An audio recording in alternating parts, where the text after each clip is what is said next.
لبيك اللهم لبيك لبيك لا شريك لك لبيك إن الحمد والنعمة لك والملك لا شريك له. இஹ்ராம் கட்டுவதற்கென்று நபி அவர்கள் 4 எல்லைகளை வரையறுத்தார்கள். அவை துல் ஹுலைஃபா, ஜுக்ஃபா, கர்னுல் மனாசில், யலம்லம். இந்தியாவிலிருந்து செல்பவர்களுக்கு யலம்லம் இஹ்ராமினுடைய எல்லையாகும். நாம் விமானத்தில் செல்வதால் நாம் புறப்படும் போதே இஹ்ராமினுடைய ஆடையை அணிந்து கொள்ள வேண்டும். அந்த எல்லையை அடைந்தவுடன் விமானத்தில் அறிவிப்பு செய்யப்படும். அறிவிப்பு செய்தவுடன் இஹ்ராமிற்கு உடைய வார்த்தைகளை சொல்ல வேண்டும். ஹஜ் மற்றும் உம்ராவும் செய்வதாக இருந்தால் லப்பைக்க ஹஜ்ஜன் வ உம்ரதன் என்று கூற வேண்டும். உம்ரா மட்டும் செய்வதாக இருந்தால் லப்பைக்க உம்ரதன் என்று கூற வேண்டும். ஹஜ்ஜுவுக்காக 3 வகையாக இஹ்ராம் கட்டுதல் வேண்டும். தமத்தோ, கிரான், இஃப்ராத். நம் நாட்டிலிருந்து செல்பவர்கள் தமத்து முறையில்தான் இஹ்ராம் கட்டுகிறார்கள். இஹ்ராம் கட்டுவதற்கு நிர்ணயிக்கப்பட்ட எல்லைகளில் முதலில் உம்ராவுக்காக இஹ்ராம் கட்டிக்கொள்ளலாம்.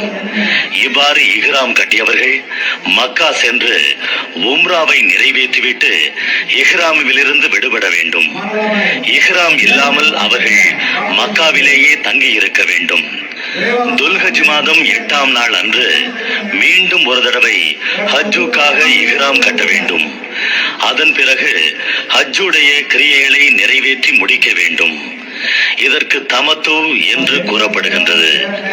இஹ்ராமினுடைய வார்த்தைகளை சொல்லிவிட்டால் தல்பியா கூற ஆரம்பித்து விட வேண்டும். இந்த தல்பியாவை கடைசி ஜம்ரத்துல் அகபாவில் கல் எரியும் வரை சொல்லிக்கொண்டே இருக்க வேண்டும். தல்பியாவினுடைய வாசகங்கள் என்னவென்றால் லப்பைக் அல்லாஹும்ம லப்பைக் லப்பைக் லா ஷரீக லக லப்பைக் இன்னல் ஹம்த வன்னிஅமத லக வல் முல்க் லா ஷரீக லக். மக்கா நகருக்குள் வந்து ஹரம் எல்லையை அடைந்ததும் தல்பியாவை நிறுத்திவிட வேண்டும். உள்ளே நுழைந்து தவாப் செய்ய வேண்டும். ஒரு தவாப் என்பது 7 முறை சுற்றுவதாகும். காபாவின் ஒரு மூலையில் ஹஜ்ருல் அஸ்வத் எனும் கருப்பு கல் பதிக்கப்பட்டுள்ளது.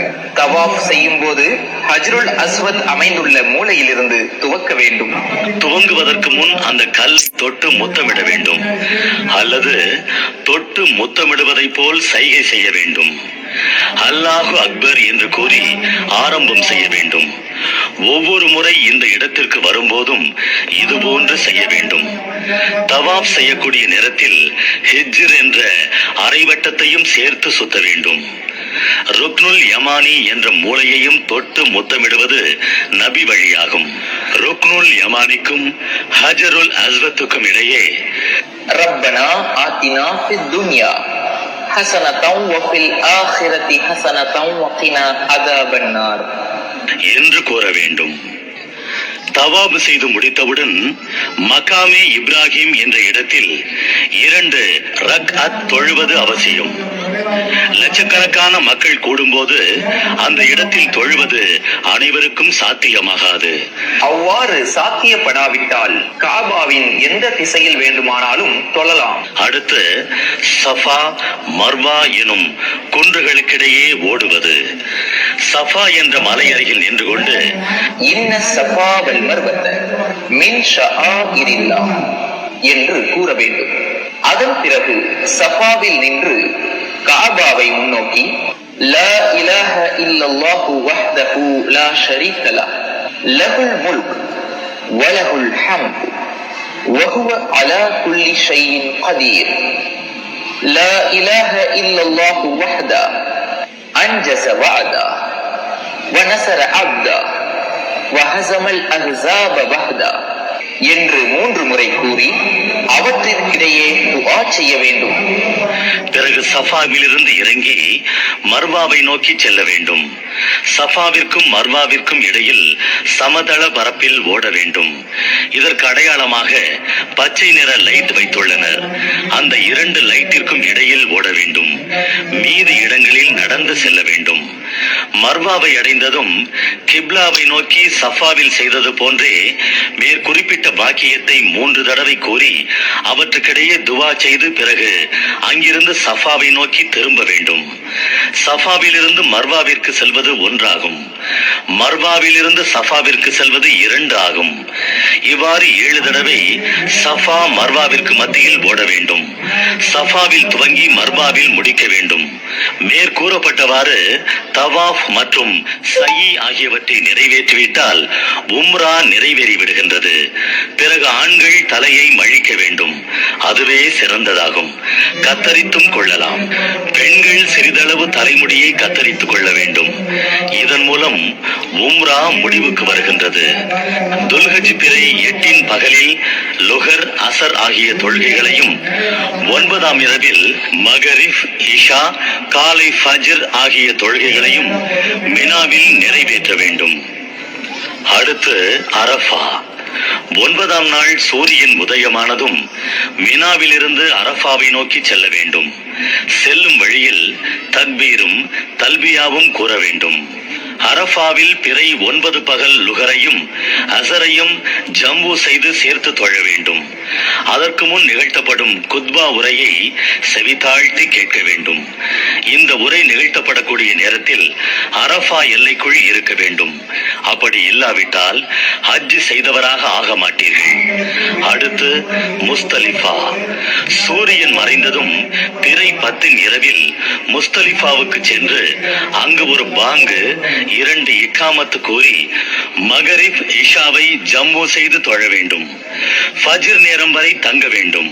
ஃபஜ்ர் நேரமானதும் சுபுகு தொழுகையை நிறைவேற்றிவிட்டு மஷ் அருள் ஹராம் என்ற இடத்தை அடைந்து கிப்லாவை முன்னோக்கி அல்லாஹுவிடம் தேவைகளை கேட்க வேண்டும். மேலும் அந்த இடத்தில் அல்லாஹுவை போற்றி புகழ வேண்டும். அதிகாலை நேரம் நன்கு வெளுக்கும் வரை திக்ர் துவாக்களில் ஈடுபட வேண்டும். அடுத்து மினா. முஸ்தலிஃபாவிலிருந்து மினாவுக்குள் நுழையும் போது இடப்புறமாக ஜம்ரத்துல் அகபா எனும் இடம் அமைந்துள்ளது. துல்ஹஜ் 10ஆம் நாள் காலையில் முஸ்தலிஃபாவிலிருந்து புறப்பட்டு மினாவை அடைந்ததும் ஜம்ரத்துல் அகபா என்ற இடத்தில் மட்டும் 7 கற்களை எறிய வேண்டும். ஒவ்வொரு கல்லை எறியும் போதும் தக்பீர் கூற வேண்டும். 7 கற்களை எறிந்த பின் கிப்லாவை நோக்கி நின்று கொண்டு 2 கைகளையும் உயர்த்தி நீண்ட நேரம் துவா செய்ய வேண்டும். எரியப்படும் கற்கள் விரல்களால் சொண்டி விளையாடும் அளவுக்கு சிறியதாக இருக்க வேண்டும். அடுத்து குர்பானி.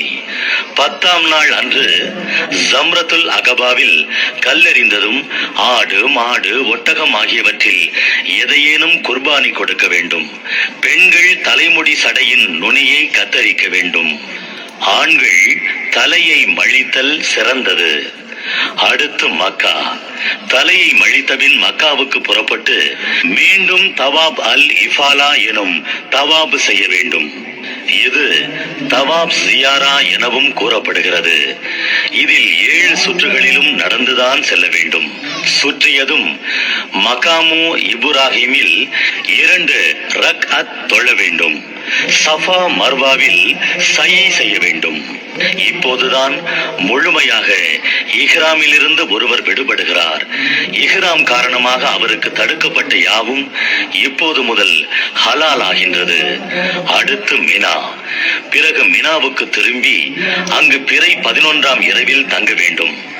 ஜம்ரத்துல் அகபா, ஜம்ரத்துல் உஸ்தா, ஜம்ரத்துல் ஊலா ஆகிய 3 ஜம்ராக்களில் சூரியன் உச்சி சாய்ந்ததும் கல்லெறிய வேண்டும். அகபா, உஸ்தா, ஊலா ஒவ்வொன்றிலும் 7 கற்களை தக்பீர் கூறி எறிய வேண்டும். அகபாவில் 7 கற்களை எறிந்த பிறகு கிப்லாவை முன்னோக்கி துவா செய்ய வேண்டும். அவ்வாறே உஸ்தாவில் எறிந்த பிறகும் கிப்லாவை முன்னோக்கி துவா செய்ய வேண்டும். அன்று மாலை, அதாவது 12ஆம் இரவில் மினாவில் தங்க வேண்டும்.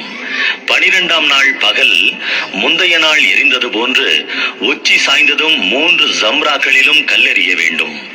அன்றே கிளம்ப வேண்டும் எனில் சூரியன் மறைவுக்கு முன்னால் புறப்பட வேண்டும்.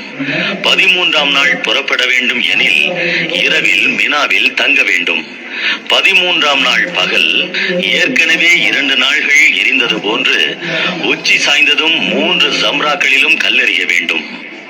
தவாஃபுல் விதா, விடைபெறும் தவாஃப். பிறை 13இல் மக்காவிலிருந்து கிளம்பினாலோ அல்லது அதற்கு பிறகும் மக்காவிலேயே தங்கியிருந்தால் எப்போது கிளம்புகிறோமோ அப்போது இறுதியாக தவாஃபுல் விதா செய்ய வேண்டும். இதில் சயி செய்ய வேண்டியதில்லை. காபாவை மட்டும் 7 சுற்றுக்கள் சுற்றி மக்காமு இப்ராஹிமில் 2 ரகாத்துகள் தொழுதால் போதுமானது. மாதவிடாய் ஏற்பட்ட பெண்கள் தவாஃபுல் விதா செய்யாவிட்டால் குற்றமில்லை.